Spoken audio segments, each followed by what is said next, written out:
ચોટીલાના ડુંગરની આસપાસના વિસ્તારમાં એક ગરીબ માલધારી રહેતો હતો. તેમાં ચામુંડાનો પરમ ભક્ત હતો.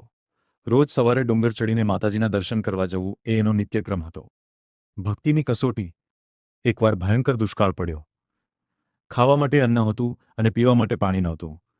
માલધારીના ઘરની સ્થિતિ બહુ ખરાબ થઈ ગઈ. તેમ છતાં ભૂખ્યા પેટે પણ તે રોજ ડુંગર ચડીને માતાજી પાસે જતો. તે ક્યારેય કશું માંગતો નહીં, બસ માતાજીના ચરણોમાં શીશ નમાવતો. એક દિવસ માલધારીની શ્રદ્ધા ડગવા લાગી. તેને થયું, હેમા, હું તારો આટલો મોટો ભક્ત છું, છતાં મારા છોકરાઓ ભૂખ્યા મરે છે. શું તું મારી લાજ નહીં રાખે? તે દિવસે તે રડતા હૈયે ડુંગર નીચે ઉતરી રહ્યો હતો. ચમત્કારિક સિંહનો ભેટો. રસ્તામાં તેને એક અજાણ્યો માણસ મળ્યો. તેણે માલધારીને પૂછ્યું, કેમ ભાઈ, આટલો દુઃખી છે? માલધારીએ પોતાની વ્યથા કહી. પેલા માણસે એક નાની પોટલી આપી અને કહ્યું, આ ઘરે જઈને ખોલજે, તારું બધું દુઃખ દૂર થઈ જશે. જ્યારે માલધારીએ ઘરે જઈને પોટલી ખોલી તો તેમાં સોનામહોરો હતી. તે તરત સમજી ગયો કે આ માં ચામુંડાની જ કૃપા છે. તે દોડતો પાછો ડુંગર પર ગયો. ત્યારે તેને ડુંગરની એક ગુફા પાસે એક વિશાળ સિંહ બેઠેલો દેખાયો.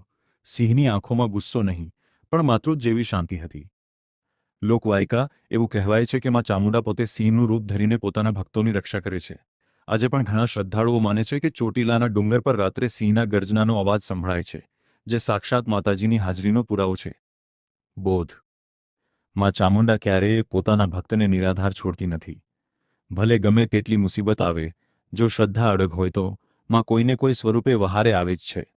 જય માં ચામુંડા.